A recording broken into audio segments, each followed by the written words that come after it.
radioactive. Yeah. So anytime spacesuits, so yeah, you know, straight up. but also we solar deficient. Yeah. So we don't get enough radiation at the same time. So bringing me to this point, people can't go to sleep without cutting the TV off because they need radiation to soothe them. People can't go to sleep without cutting these ultraviolet lights off, all these synthetic lights, because they need radiation to soothe them. People can't go to sleep without listening to a fan because we so addicted to radiation because the melanin content of our body is already radioactive. So instead of getting that addiction from the sun, we get it from all this synthetic artificial environment. And that's the reason why we can't sleep. You said something super key there when you talk about the ultraviolet radiation and stuff that we get from the blue light.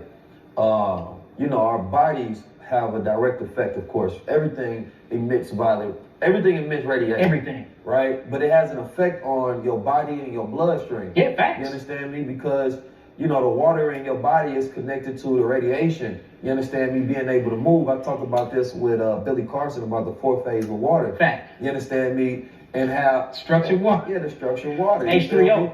But a lot of people don't even know that. But I had to think about that because I'm like, everything in your environment affects you. Facts. Everything. Like if we were able, you know, the spectrum in which we can't see is the spectrum that affects us the most. Facts. Right? So there's an entire invisible world, which is why knowledge, you know, brings visible to the invisible. Yeah. You understand me? It brings consciousness to the unseen. So now we're talking about beyond our Exactly. senses. So now when we're moving in an environment and we detect things that, you know, we feel, because that feeling, we think of it only from like this abstract emotional sense. Yeah. You know, but we don't think of it that these are real detectors that let us know what's happening in our environment. And a lot of it is through your skin. It's called skin receptors. One of them is called the Merkel's disc. So inside your skin, remember I was saying about embryology, you have the endodome, the ectoderm, and the mesoderm.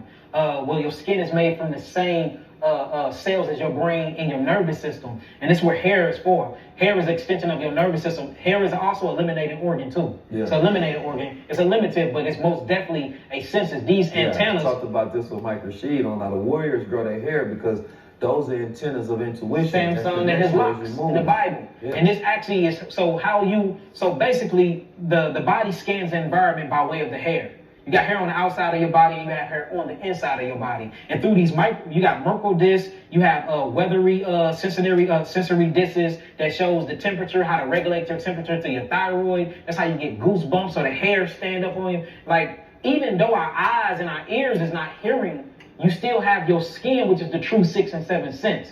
That is very familiar with everything that's going around you. So if you look at it from a scientific point, they say that we are looking at the universe through a peephole, like a peephole that you put your eye through a key through. So if you looking, you only gonna see what that peephole allow you to see. But there's different frequencies and vibrations, or what we're gonna call CO2 constituents, which is nothing but light and vibration, and that's where all things truly exist at. So you know, for instance, you have something called a dog whistle. You can blow that dog whistle all day. Can we hear it? No. But do it wake up the neighborhood and the dogs start barking, showing that there's frequencies that's such on a high sensitive level that we're not in tune to no more. At 19 hertz, you understand me, human hearing disappears. Like we can't hear below that. So it said that, so there's a, you know, that frequency of the beast, right? It's a fear frequency, 19 hertz. 19 hertz. Right? So a lion has it within their roar. Fact. Right? But they also put it within movies and things of that nature. Like you might be a grown man watching a scary movie wondering why you shivering. It's not that your heart fears it, it's that it's literally sending a frequency. Yeah. That's it. They call it the ghost frequency as well. Yeah. Because you can't hear it, but you feel it. Facts. Right? And that's what creates the differentiation between your senses. Like there's something there, I can't see it, but I feel it. So your body is jumping, trying to figure out what's happening. Yeah. So they entrain